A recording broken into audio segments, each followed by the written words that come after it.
Assalamualaikum warahmatullahi wabarakatuh.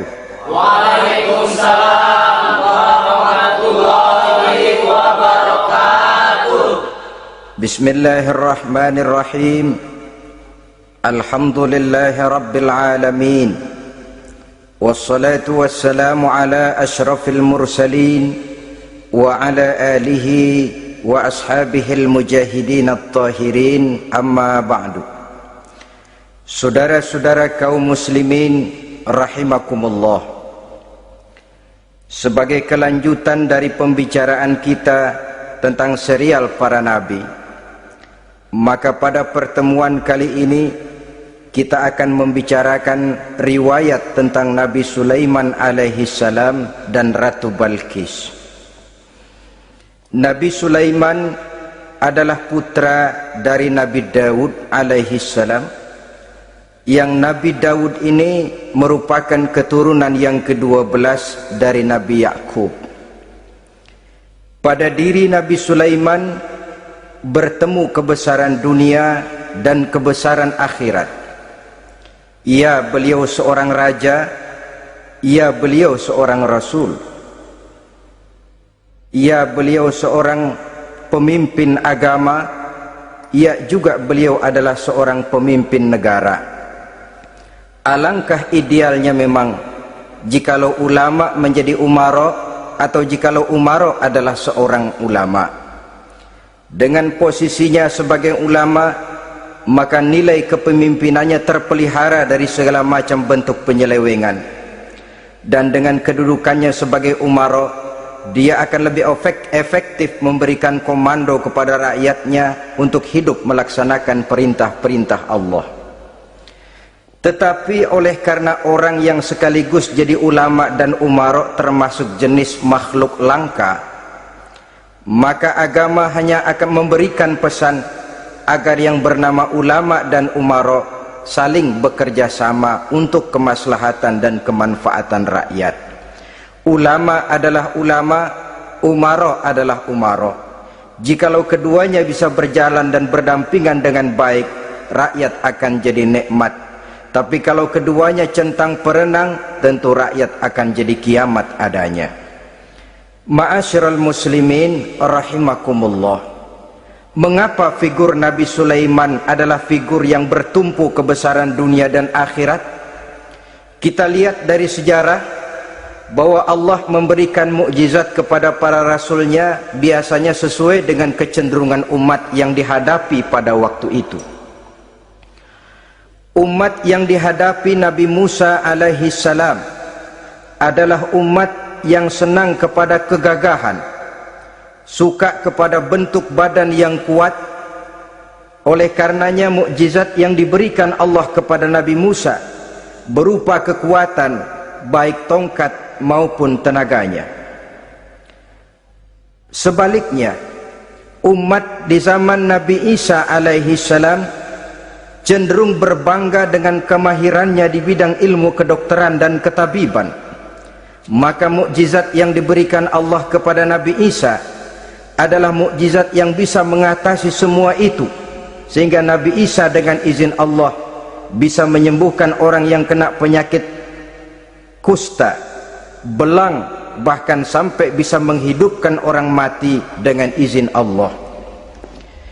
Di zaman Nabi Muhammad sallallahu alaihi wasallam, kecenderungan umat kepada kemampuan bersyair, sehingga ketika itu yang dihargai adalah ujung tombak dan ujung pena. Ujung tombak dalam arti pahlawan perang, dan ujung pena dalam arti seniman dan penyair. Maka di antara mukjizat terbesar yang diberikan kepada Nabi adalah Al-Quranul Karim, yang keindahan gaya bahasanya tidak seorang penyair pun sanggup menandinginya.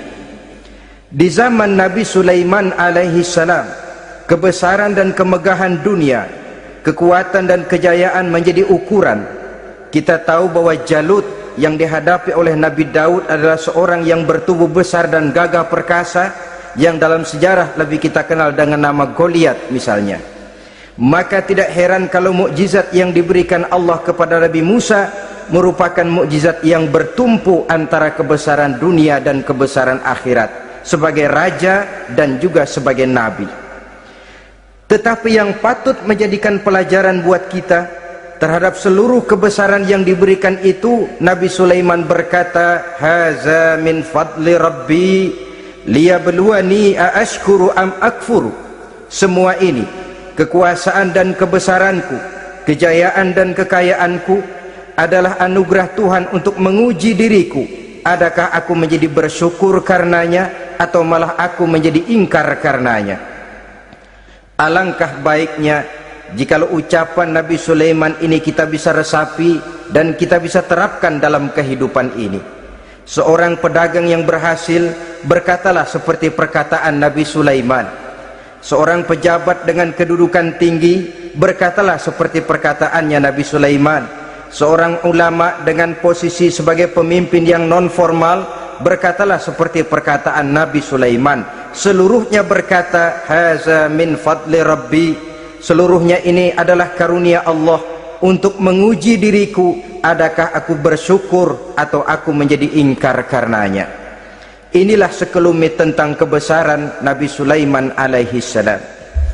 Pada usia 13 tahun beliau sudah mewarisi kerajaan ayahnya Nabi Daud dengan meninggalnya Nabi Daud alaihi salam. Dan sejak itu keistimewaan Nabi Sulaiman alaihi salam sudah nampak dalam kehidupan. Beberapa keistimewaan bisa kita catat dari pribadi Nabi Sulaiman ini. Pertama, beliau cerdik, cerdas dan bijaksana, dan tentu saja harus begitu. Kalau Rasul goblok, mana ada umat yang mau ikut. Tetapi kecerdikan dan kecerdasan serta sifat bijaksana ini nampak dari beberapa kisah yang pernah dihadapinya. Pertama, di saat beliau berumur 11 tahun, ketika itu yang menjadi raja adalah ayahnya Nabi Daud, datang mengadu seorang petani bahwa sawah ladangnya, tanaman-tanaman yang ditanamnya habis dimakan oleh binatang ternak dari tetangga di sebelahnya. Maka ia mengajukan usul agar binatang ternak yang memakan tanam-tanamannya itu diberikan saja kepadanya. Nabi Daud meluluskan permintaan petani ini, tapi Nabi Sulaiman berkata, ayah, maafkan saya, kalau boleh saya mengajukan usul, jangan seluruh binatang ternak gembala itu diberikan kepada petani. Akan lebih baik kalau binatang ternak yang memakan tanam-tanamannya itu diberikan kepada si petani selama 1 tahun. Apabila ia berkembang biak, beranak, hasil susunya seluruhnya selama 1 tahun itu boleh dimanfaatkan oleh petani tadi. Dengan demikian saya rasakan ini merupakan satu yang lebih adil ketimbang yang tadi itu. Keputusan Nabi Sulaiman ini diterima baik oleh ayahnya, oleh si petani, dan oleh si gembala tadi. Pada usia 11 tahun ia sudah menunjukkan kecerdikan, kecerdasan, dan sifat yang bijaksana. Contoh yang kedua, ada 2 orang ibu yang pada saat akan bekerja di ladang, masing-masing meletakkan bayinya di satu tempat, lalu keduanya pun asyik pergi bekerja. Sedang kedua ibu itu bekerja dengan asyiknya, datanglah seekor serigala menerkam salah seorang anak bayi tadi, dan kemudian dibawanya. Tinggallah anak bayi seorang. Ketika kedua ibu tadi kembali ke tempat dia meletakkan anaknya, maka keduanya lalu berebut anak yang satu itu. Jadi kasus berebut bayi rupanya memang sudah ada dari dulunya. Yang satu berkata itu anaknya, yang lain mengakui itu pun juga anaknya. Akhirnya keduanya mengadu kepada Nabi Sulaiman. Masing-masing ngotot, tidak ada yang mau mengalah. Akhirnya kata Nabi Sulaiman, kalau kamu berdua tidak ada yang mau mengalah, sudahlah begini saja, berikan bayi itu kepada saya, akan saya belah 2 supaya adil, masing-masing kamu bawa sarang sepotong. Ibu yang seorang berbinar matanya, kelihatannya gembira dengan keputusan itu. Saya setuju Nabi Sulaiman, ini keputusan yang sangat adil, betul, belah 2 saja bayi itu. Tapi ibu yang seorang malah berurai air matanya, membasahi pipinya. "Ya Sulaiman, daripada Tuhan belah dua anak itu, biarlah berikan saja kepada ibu yang mengaku tadi itu. Tidak sampai hati saya melihat anak yang begini ini harus menjadi korban. Biarlah dia diasuh oleh ibu yang mengakuinya tadi, asal dia tetap hidup." Nabi Sulaiman tersenyum lalu berkata kepada ibu yang berurai air mata tadi, "Ambillah anak ini, Bu, karena ia memang benar anak ibu. Sebab sekejam-kejamnya hati seorang ibu tidak akan sampai melihat anaknya dibelah dua. Adapun engkau ibu yang gembira, engkau sesungguhnya ibu yang kurang ajar. Cuma sekedar ngaku-ngaku, buktinya anak mau dibelah dua kamu setuju. Ibu macam apa kamu anak dibelah dua setuju?" Akhirnya ibu yang satu itu menerima hukuman yang setimpal karena mengakui sesuatu yang bukan haknya. Di sini kita lihat kebijaksanaan yang dimiliki oleh Nabi Sulaiman alaihi salam. Bukti yang ketiga, pada waktu beliau mengadakan jihad fi sabilillah, beliau mengadakan mobilisasi dana. Tidak cuma manusia, binatang seluruhnya ikut memberikan sumbangan. Ketika datang gajah, gajah nyumbang kerbau. Datang kerbau, kerbau nyumbang kambing. Datang kambing, kambing nyumbang ayam. Datang ayam nyumbang burung. Datang burung nyumbang balang. Datang balang nyumbang semut. Gajah yang nyumbang kerbau ngelihat balang nyumbang semut ketawa. "Hei semut, balang, Nabi Sulaiman kamu berikan semut untuk apa kayak gitu kecilnya? Liatin dong saya nyumbang kebo," kata gajah. Nabi Sulaiman tersenyum seraya bersabda, "Al-hadiyatu biqadril muhdi." Pemberian itu memang sesuai dengan kemampuan orang yang memberi. Kalau gajah nyumbang kerbau itu wajar saja, gajah besar sumbangannya pun besar. Sebaliknya kalau balang nyumbang semut itu juga memang pantas, balang kecil sumbangannya pun kecil. Yang tidak wajar kalau ada balang mau nyumbang kerbau, ada gajah nyumbang semut. Di sini kelihatan watak yang bijaksana dari Nabi Sulaiman alaihi salam. Ini merupakan ciri keistimewaannya. Setiap rasul dibekali dengan sifat ini yang namanya sifat fatonah. Cerdik, cerdas, dan bijaksana. Yang ini memang merupakan mukjizat. Kecerdasan seorang rasul tidak merupakan hasil sekolahan, tapi merupakan bimbingan wahyu semata-mata, dan ini yang tidak bisa ditandingi oleh manusia. Jadi jangan lalu ngambil dalih rasul aja nggak sekolah pinter, lalu ikut nggak sekolah ya goblok terus. Itu khususiyat kok. Sifat yang namanya fatona itu merupakan bimbingan daripada wahyu. Adapun manusia, jikalau dia mau cerdik, jikalau dia mau cerdas, jikalau dia mau bijaksana, dia harus belajar.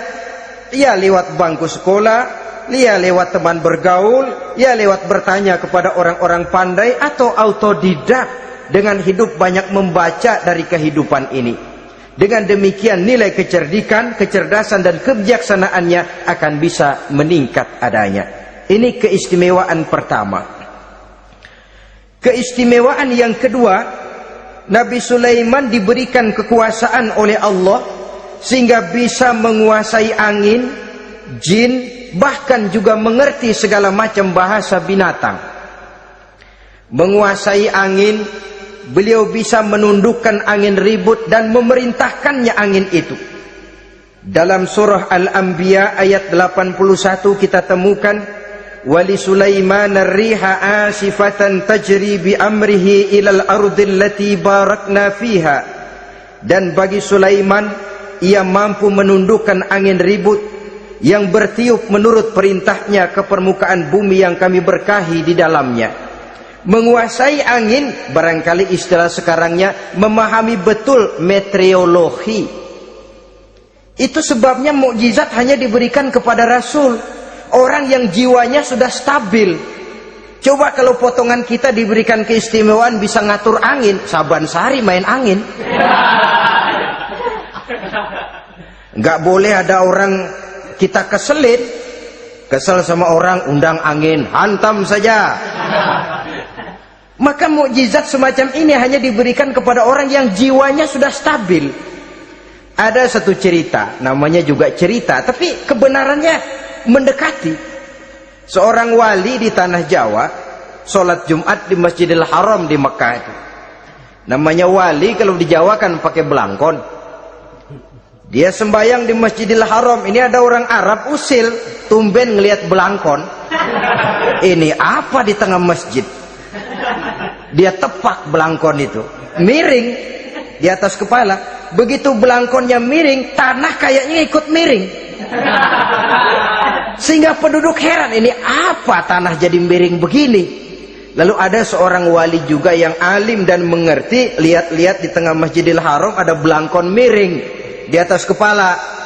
Jangan-jangan ini sebabnya ini. Dia samperin, dia dananin lagi tuh belangkon rata, tanah kelihatannya kayak rata lagi. Keistimewaan seperti ini pun hanya diberikan kepada orang yang jiwanya memang sudah stabil. Coba kayak kita diberikan keistimewaan kayak begitu, main belangkon melulu. Saudara-saudara kaum muslimin rahimakumullah, juga bisa menguasai jin, memerintahkan jin, dan juga mengerti segala macam bahasa binatang. Kita bisa lihat dalam surah As-Saba ayat 12 misalnya. Demikian juga tentang mengerti bahasa binatang. Pada satu hari Nabi Sulaiman dan bala tentaranya lewat di satu lembah. Lembah itu kebetulan lembah semut. Ketika mereka lewat di lembah itu, Raja Semut lihat dari kejauhan, dia pidato kepada rakyatnya para semut itu. Apa katanya? Ya ayyuhan namlu dukhulu masakinakum la yahtimannakum Sulaiman wa junuduh wa hum la yash'urun. Jadi ini Raja Semut melihat Nabi Sulaiman datang bersama seluruh bala tentaranya, dia pidato kepada rakyatnya. Saudara-saudaraku rakyat semut, di mana saja suara saya bisa didengar. Perhatian, perhatian. Ini Nabi Sulaiman mau liwat dengan seluruh bala tentaranya. Kamu semua supaya masuk ke dalam lubang kamu masing-masing. Sebab kalau kamu nggak masuk ke lubangmu masing-masing, akan diinjak oleh Sulaiman dan bala tentaranya, sedangkan mereka tidak tahu kalau kamu kena injak. Masuklah semut itu seluruhnya ke dalam lubangnya masing-masing. Nabi Sulaiman senyum. Fatabassama dhahikan min qawliha. Mendengar ucapan Raja Semut ini, Nabi Sulaiman tersenyum. Lalu berkata, apa katanya? Rabbi auzi'ni an ashkura ni'mataka allati an'amta alayya wa ala walidayya wa an a'mala salihan tardahu wa adkhilni birahmatika fi ibadika salihin. Satu pengakuan yang tulus, yang jauh dari watak kesombongan. Mendengar Raja Semut berkata semacam itu, beliau senyum lalu berkata, wahai Allah, tetapkan kiranya hati saya ini untuk selalu bersyukur terhadap nikmat yang engkau karuniakan kepada saya. Karena nikmatku, nikmat yang engkau berikan kepadaku, saya mengerti bahasa binatang. Karena mengerti bahasa binatang, saya mengerti seruan Raja Semut itu. Tetapkan saya untuk selalu bersyukur ya Allah atas nikmat yang engkau berikan ini, atas nikmat yang engkau berikan kepada kedua orang tua saya. Dan tetapkan saya untuk selalu melakukan amal soleh yang engkau ridhoi, dan masukkan saya ke dalam golongan hamba-hambamu yang soleh. Satu pengakuan yang tulus, yang jauh dari sifat kesombongan. Mungkin kalau sombong yang lahir, begitu dengar Nabi Sulaiman bahwa semut ngomong begitu, beliau akan berkata, iya masuk gede buruan. Tapi kan tidak. Malah beliau perintahkan bala tentaranya, pasukan berhenti. Ada apa Nabi Sulaiman? Di depan kita ada kerajaan semut. Mereka lagi kocar-kacir masuk ke sarangnya masing-masing. Tunggu sampai mereka masuk dan kita bisa lewat dengan aman tanpa harus menginjak-injak mereka. Bala tentaranya di stop dan berhenti. Ternyata kebesarannya tidak menyebabkan ia lalu memandang remeh sampai kepada makhluk yang bernama semut sekalipun. Masih tetap dihargainya sebagai makhluk dari Allah Subhanahu wa ta'ala. Sesuatu yang perlu menjadi contoh kita semua. Sebab orang bilang kadang kacang sering lupa akan kulitnya. Kadang posisi kita yang tinggi menyebabkan kita lupa dari mana kita berasal. Kadang harta yang kita miliki menyebabkan kita lengah dari mana kita datang. Akhirnya yang timbul adalah sifat sombong dan angkuh, ibarat kata orang, kacang lupa dengan lanjarannya. Ma'asyiral muslimin rahimakumullah. Ini kebesaran dan keistimewaan yang diberikan Allah kepada Nabi Sulaiman alaihi salam. Apa yang perlu kita jadikan tamsil dan ibarat dari kebesaran ini? Saudara-saudara kaum muslimin rahimakumullah, keadilan sebagai umara yang berpadu dengan kebijaksanaan sebagai ulama. Satu hari seorang sahabat bertanya kepada Rasulullah sallallahu alaihi wasallam, "Ya Rasul, kalau pada satu saat ajal merenggut Tuhan berlalu meninggalkan kami sekalian, kita berpisah untuk selamanya ya Rasul. Dalam kondisi semacam itu, azahrul ardi khairul lana am batniha? Mana yang lebih baik ya Rasul buat kami kalau sudah ditinggalkan oleh Tuhan? Permukaan bumi atau perut bumi yang lebih baik?" Ini pertanyaan dengan bahasa kinayah. Permukaan bumi maksudnya hidup, perut bumi maksudnya mati. Orang kalau sudah masuk ke perut bumi kan habis. "Ya Rasul, kalau engkau sudah tidak ada meninggalkan kami semua, mana yang lebih baik buat kami, hidup atau mati?"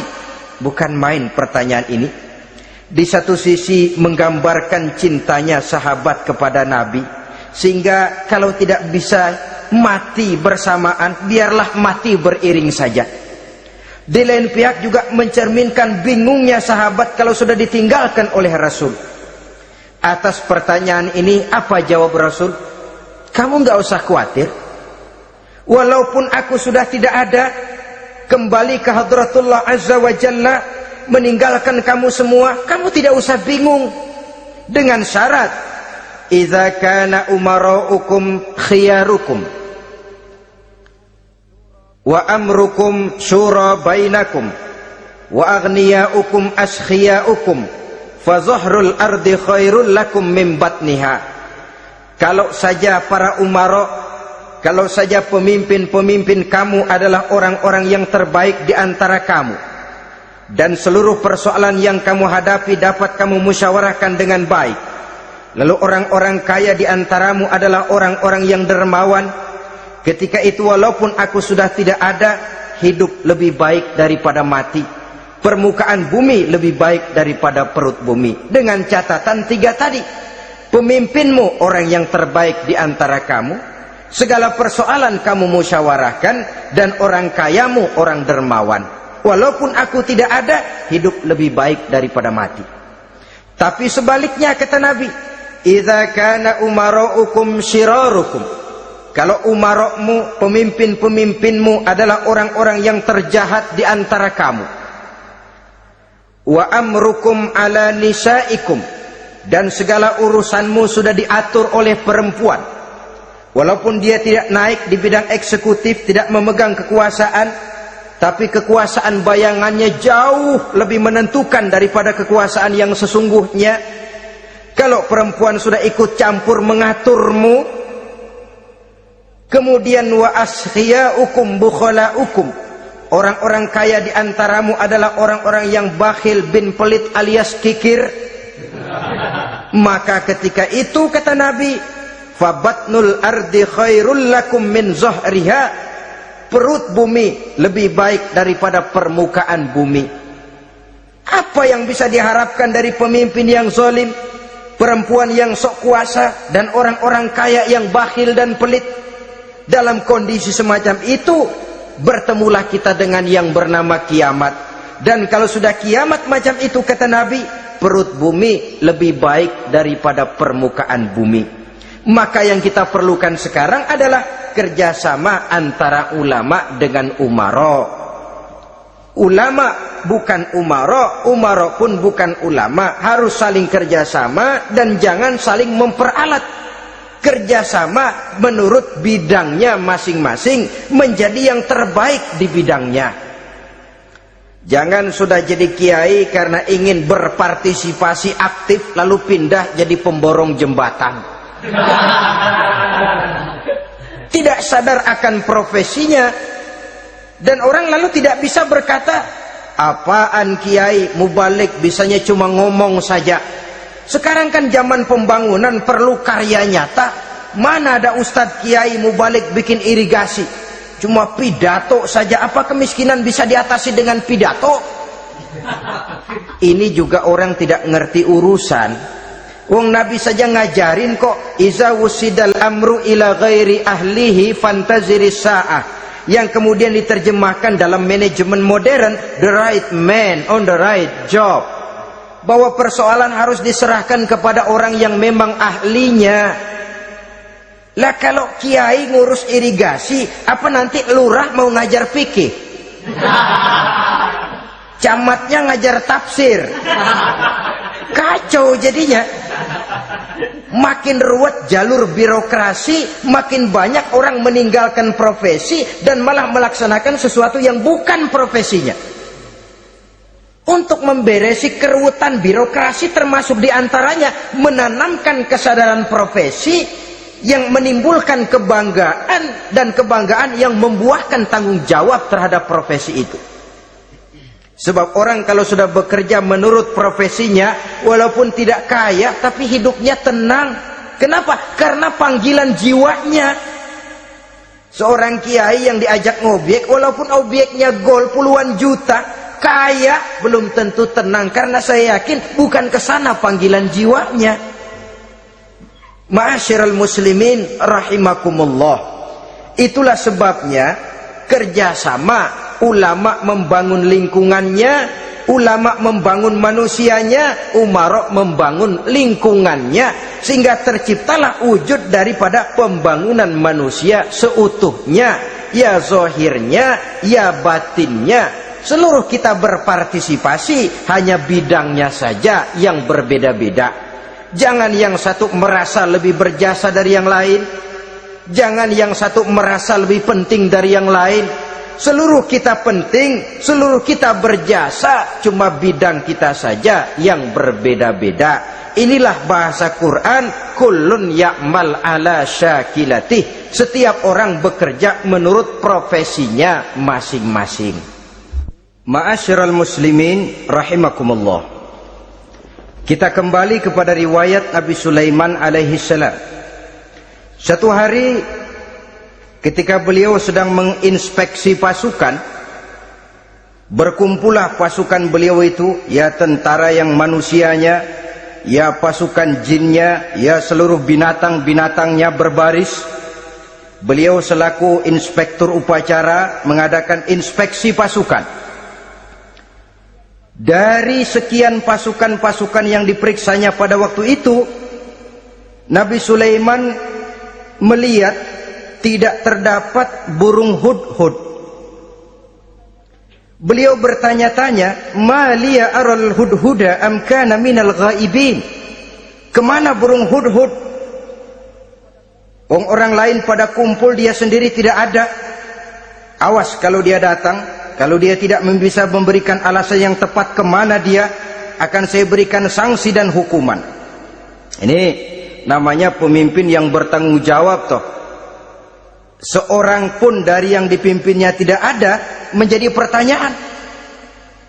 Tidak lama kemudian datang burung hudhud.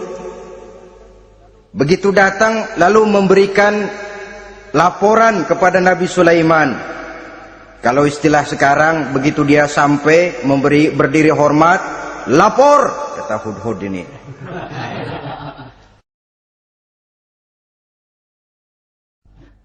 Bagaimana hudhud? Maaf Tuan Raja, saya terlambat. Iya, kenapa terlambat? Patroli Tuan Raja. Kemana saja kamu patroli? Keliling. Lalu apa hasilnya? Inni wajadtu imra'atan tamlikuhum wa utiyat min kulli syai'in wa laha 'arsyun 'azim. Saya baru patroli ke satu negara yang bernama Sabah, Tuan Raja. Sabah. Saudara tahu Sabah?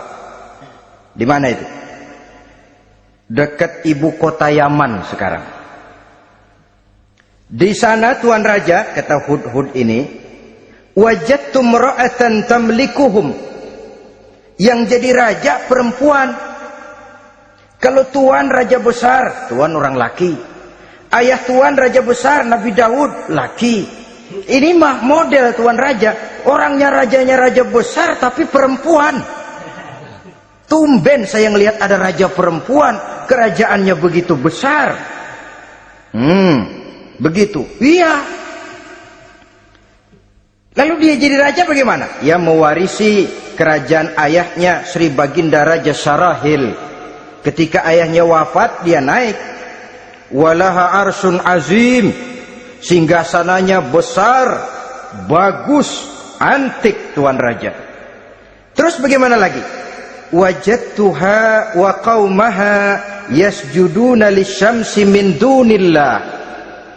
Yang jadi pikiran saya Tuan Raja, dengan kekuasaan yang besar, mereka itu seluruhnya, seluruh bala tentaranya dan kaumnya, yasjuduna lisyamsi, mereka menyembah matahari, bukan menyembah Allah. Mendengar ini Nabi Sulaiman tergerak hatinya. Waktu mendengar rajanya perempuan, kekuasaannya besar, belum tergerak. Tapi ketika sampai kepada yasjuduna lisyamsi, mereka sujud kepada matahari, di situ pribadi seorang rasulnya tergerak.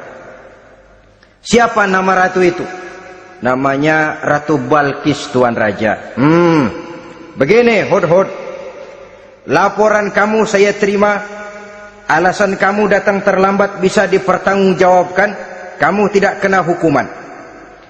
Cuma begini saja Hudhud, karena kamu yang laporan, kamu yang tahu lokasi negaranya, kamu yang harus melaksanakan tugas ini. Apa Tuan Raja? Izhab bi kitabi hadza fa'alqih ilaihim. Kamu berangkat lagi ke negeri Sabah, bawa surat saya, berikan kepada mereka. Thumma tawalla anhum. Kemudian kamu berpaling dari mereka, tapi jangan pulang. Fanzur madza yarji'un. Lihat apa reaksi mereka setelah menerima surat ini. Baik Tuan Raja, baik. Nabi Sulaiman menulis sepucuk surat kepada Ratu Balkis, dan surat itu dibawa oleh burung Hudhud tadi. Terbanglah si burung Hudhud ini ke negeri Sabah, masuk ke istana Ratu Balkis, dan surat itu jatuh di kamar Ratu Balkis. Diambil surat tadi, kemudian dibaca. Apa isi suratnya? Innahu min Sulaiman wa innahu bismillahirrahmanirrahim. Alla ta'lu alayya wa'tuni muslimin. Surat ini dari Sulaiman. Bismillahirrahmanirrahim. Jangan kamu merasa lebih tinggi dari aku. Datanglah kepadaku dan masuk ke dalam agama Islam. Suratnya singkat, padat, ultimatum. Jadi enggak pakai bahasa kembang, enggak pakai bahasa basi, langsung kepada isi. Surat ini dari Sulaiman. Bismillahirrahmanirrahim. Jangan kamu merasa lebih tinggi dari aku. Datanglah kepadaku dan masuklah ke dalam agama Islam. Ini yang disebut dakwah langsung tanpa pakai kembang. Saudara-saudara, menerima surat semacam ini, Ratu Balkis lalu ngumpulin para pembantu kerajaan, aparat pemerintah lah zaman sekarang, termasuk menteri-menteri. Dipanggil sidang darurat di istana Ratu Balkis, membahas datangnya surat dari Nabi Sulaiman alaihissalam. Tuan-tuan para menteri, bagaimana Sri Ratu? Saya dapat surat. Dari mana? Dari Sulaiman. Katanya apa? Jangan kamu merasa lebih hebat dan lebih tinggi dariku. Datanglah kemari dan masuklah ke dalam agama Islam. Menurut pendapat tuan-tuan menteri, bagaimana surat ini? Apa kita penuhin permintaannya? Kita datang rame-rame masuk Islam?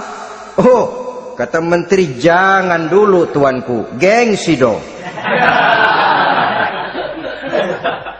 Kita ini kan kerajaan besar, tentara kita gagah, masa mau menyerah tanpa syarat?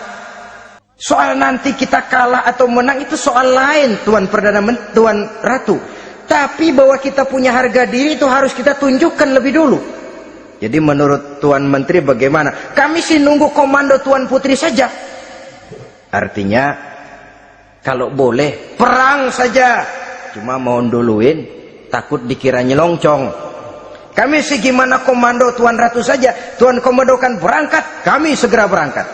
Terserah Tuan Putri, kami seluruhnya loyal, taat dan setia menunggu titah dari Sri Paduka Ratu. Terima kasih para menteriku. Soal kesetiaanmu saya tidak meragukan. Tapi perang dimanapun selalu membawa kerugian. Kita menang rugi, tentu jatuh korban. Apalagi kalau kita kalah. Dan raja-raja yang mengalahkan negeri-negeri lain selalu membawa kehinaan kepada negeri yang dikalahkannya. Jadi bagaimana? Sekarang begini saja, kita ambil jalan tengah. Lalu diplomasi dulu.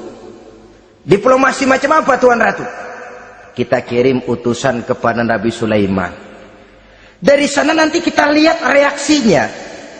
Saya memang selama ini sudah dengar siapa itu Nabi Sulaiman.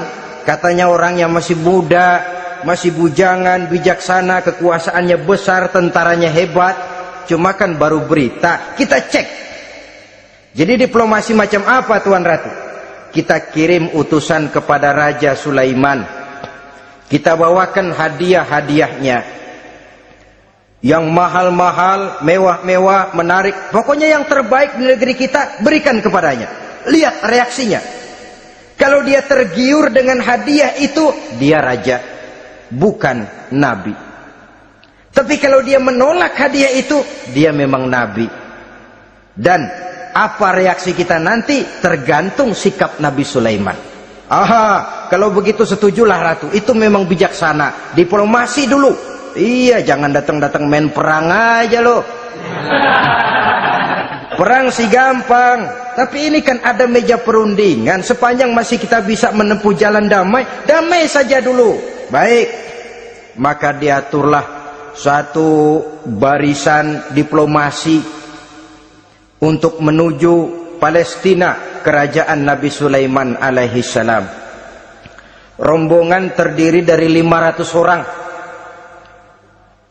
laki-laki dan 500 orang perempuan.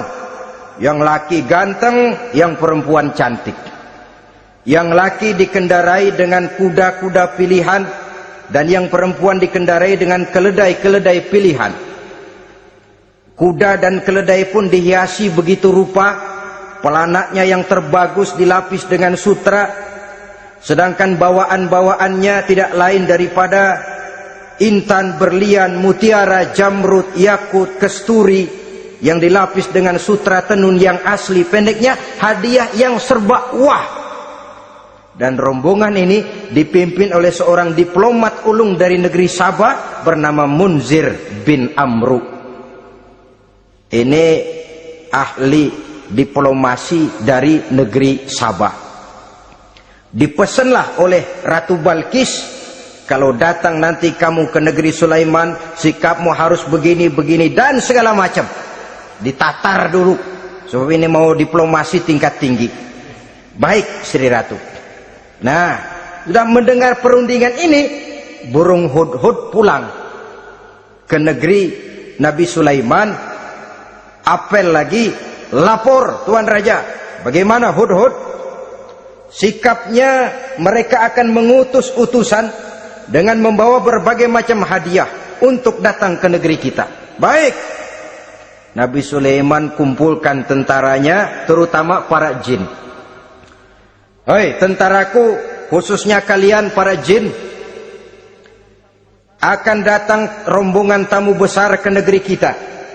Maka mulai saat ini saya komandokan, kamu bangun satu istana yang megah, yang belum pernah ada dalam waktu yang relatif singkat.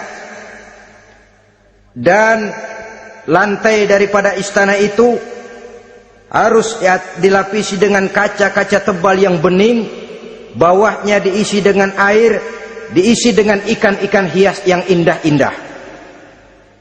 Baik Tuan Raja.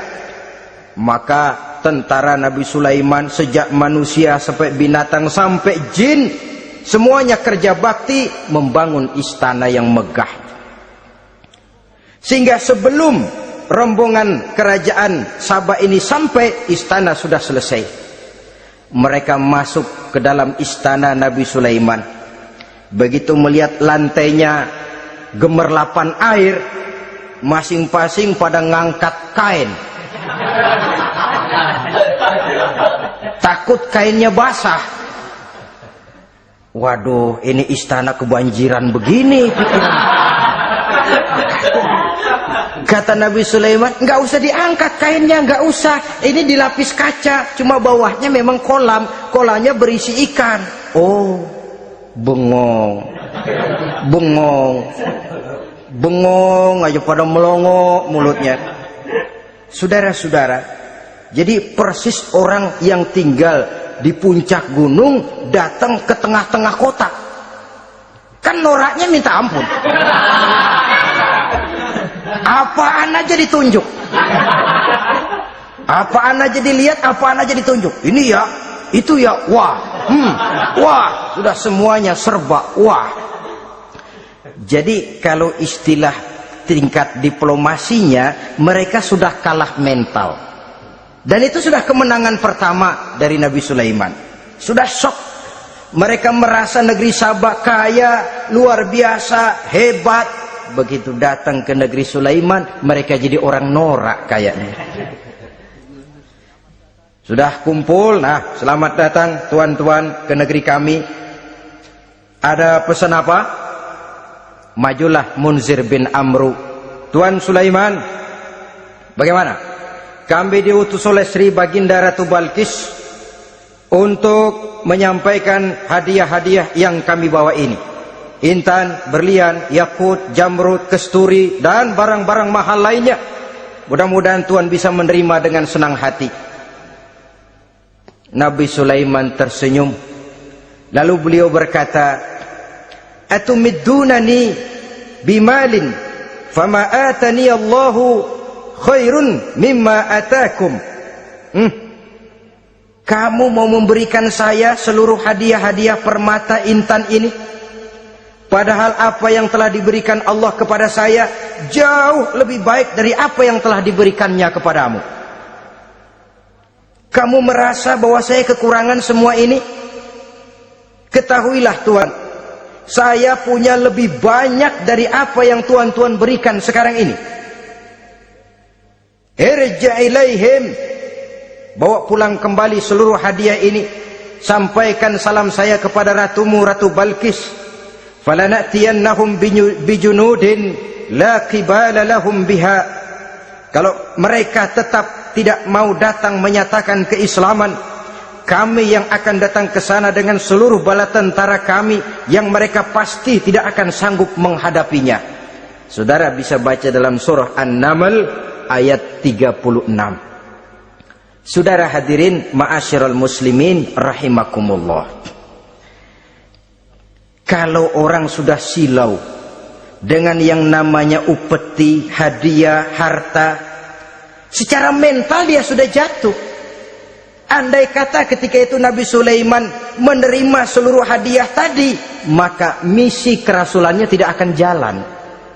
Wibawanya hancur, dan dia tidak akan sanggup lagi mendakwahkan Ratu Balkis untuk masuk ke dalam agama Islam. Dia akan jadi cemoohan di negeri Sabah. Sulaiman ngomong aja dikasih hadiah telap. Nah, ternyata ada yang lebih mahal dari harta, ada yang lebih mahal dari intan dan mutiara, ada yang lebih mahal dari pangkat dan kedudukan. Apa dia? Harga diri. Dan itu yang langka sekarang ini. Lebih baik jalan kaki tapi kita bebas mendongakkan kepala kemanapun kita mau, daripada naik mobil empuk tapi mata nunduk saja nggak berani lihat ke atas. Kehilangan harga diri. Ulama yang kehilangan harga diri akan menyelewengkan ayat. Pejabat yang kehilangan harga diri akan melakukan segala macam penyelewengan dan lain sebagainya. Harga diri sesuatu yang mahal, terutama di kota-kota besar, kota-kota yang menyandang gelar metropolitan. Biasanya harga diri ini sudah tidak dihiraukan orang lagi. Cuma untuk uang yang relatif kecil, cuma untuk kedudukan yang temporer, orang tidak segan-segan mengorbankan sesuatu yang paling mahal yang bernama harga diri. Akhirnya suap merajalela, sogok menjadi-jadi, semir pun menjamur, bahkan malah kadang-kadang jadi target. Sehingga ada pernah berita jabatan wakil gubernur katanya dikomersilkan. Siapa yang bisa memberikan sekian puluh juta dia akan naik.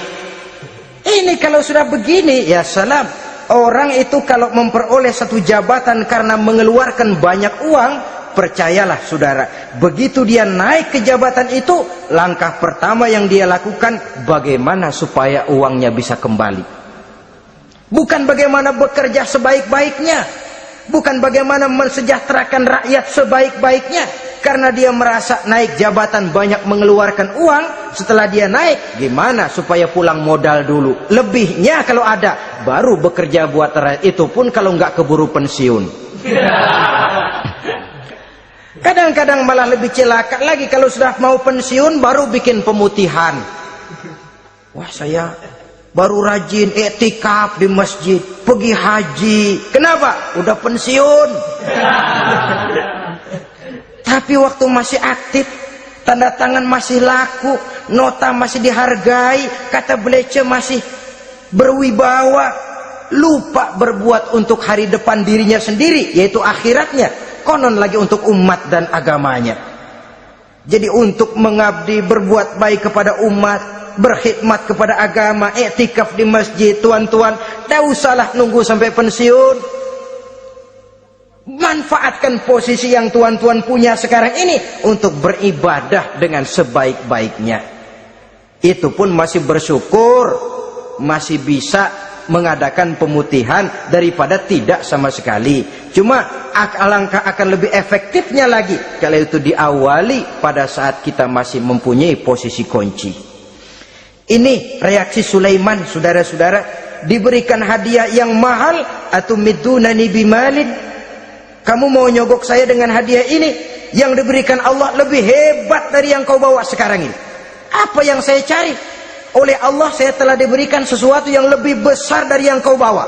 Sudah, bawa pulang saja, sampaikan salam kepada ratumu. Kalau dia tetap ngotot tidak mau kemari, saya yang akan datang ke sana dengan seluruh bala tentara yang saya yakin sampean akan kewalahan ngadepinnya. Pulang, sampaikan salam saya, bawa seluruh hartamu. Diplomasi tahap pertama menang total. Utusan Raja Sabah sudah kalah mental, kalah juga fisik.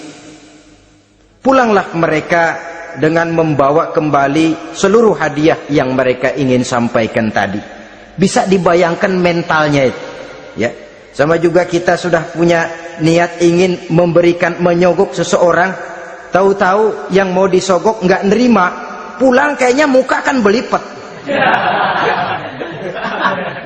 Sulit ketemu orang. Jadi perasaan kita orang pada ngetawain aja, padahal orang mah nggak tahu persoalannya. Tapi sikap mental sendiri itu. Jadi memang saudara-saudara ini berkaitan. Walaupun yang mau nyogok banyak, kalau yang disogok nggak mau, nggak jadi. Walaupun ada yang minta disogok, kalau yang mau nyogok nggak ada, juga nggak nyetel. Nah ini nyetel, yang mau nyogok banyak, yang disogok pun ada. Jadilah perbuatan itu. Ma'asyiral muslimin rahimakumullah. Sampai mereka di kerajaan Sabah, mereka ceritakan itu, Ratu Balkis bengong. Ternyata yang saya dengar selama ini memang benar rupanya. Sulaiman bukan cuma raja, tapi juga rasul. Bukan cuma pemimpin negara, tapi juga pemimpin agama. Lalu bagaimana, Sri Ratu? biar saya pikir-pikir dulu. Pikir. Bagaimana ya? Sudahlah, begini saja. Kita sekarang berangkat ke negeri Nabi Sulaiman. Saya yang akan langsung memimpin rombongan. Ada dua tujuan Ratu Balkis sebenarnya.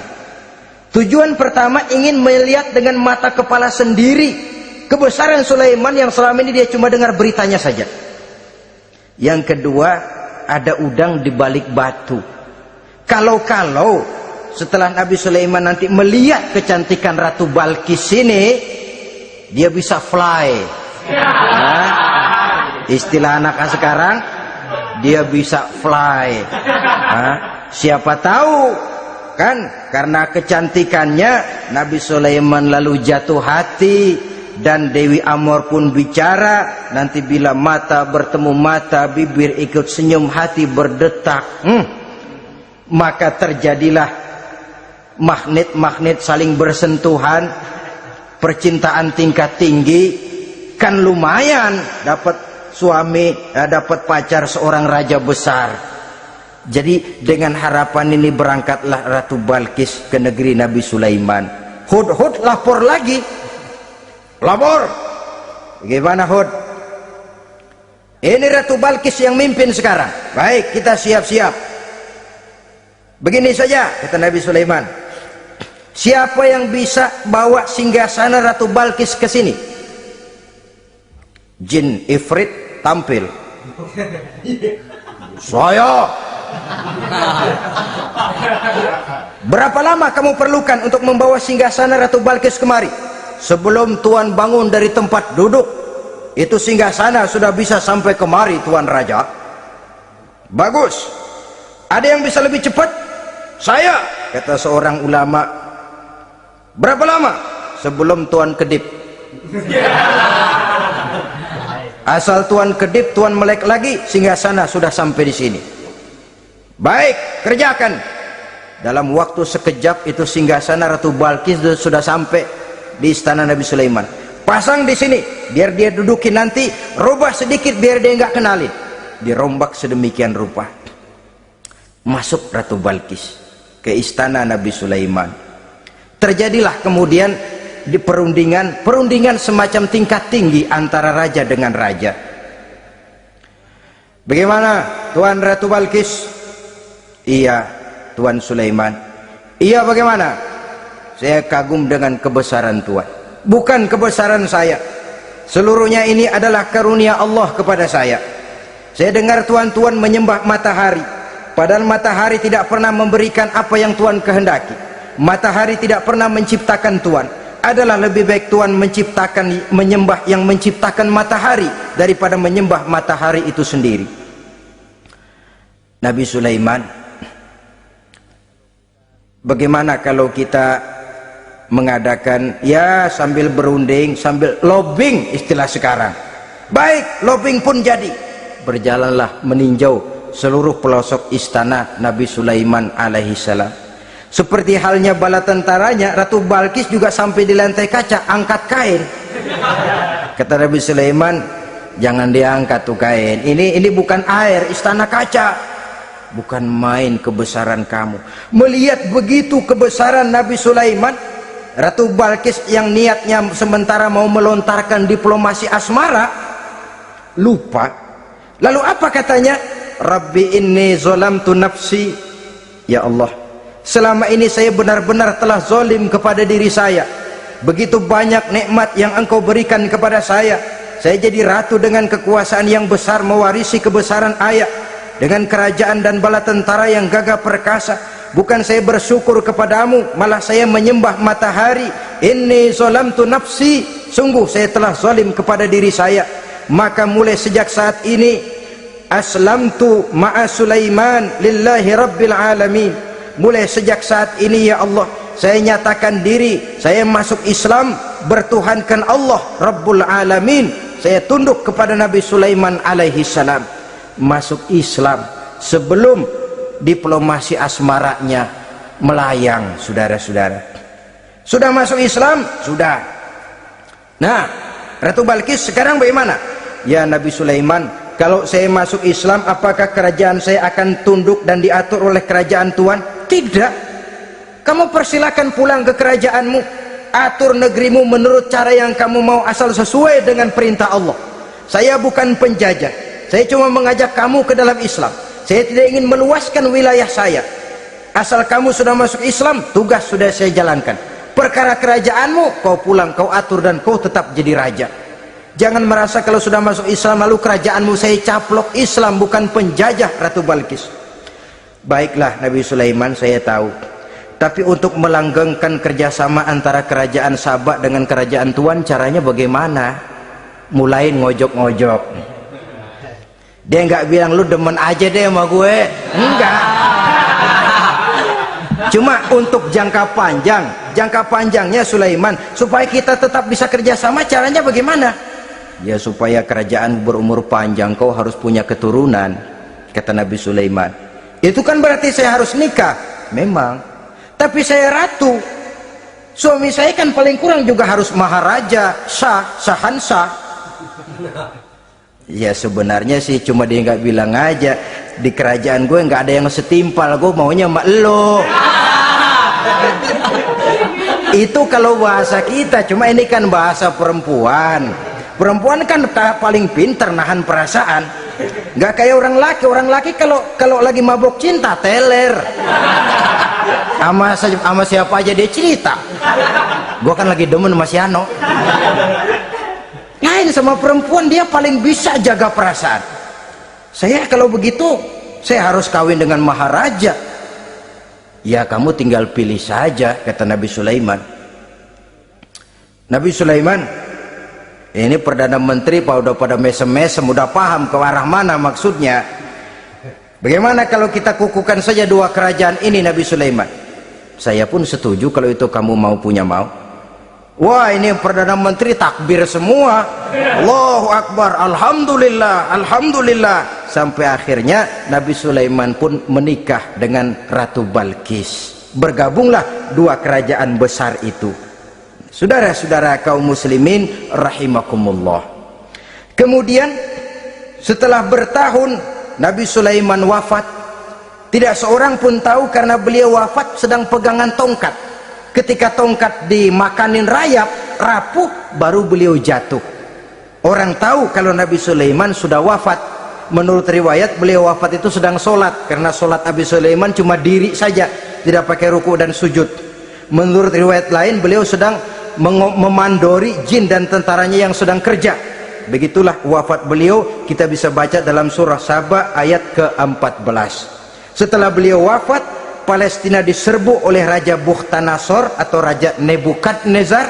Seluruh kebesaran Sulaiman di bumi hanguskan, istananya dihancurkan, intan permata dan kekayaan beliau dirampok, dan tinggallah kebesaran Sulaiman cuma legenda saja yang kita kenal dengan istilah Haikal Sulaiman. Legenda, riwayat-riwayat yang sampai sekarang ini masih bisa kita telusuri kebenarannya. Saudara-saudara, inilah pertemuan yang singkat ini, walaupun serba singkat, mudah-mudahan ada manfaatnya.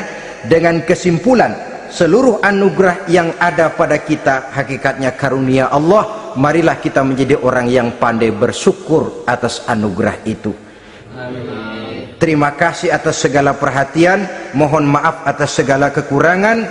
Usikum wa nafsi bitaqwallah. Wassalamualaikum warahmatullahi wabarakatuh. Waalaikumsalam warahmatullahi wabarakatuh.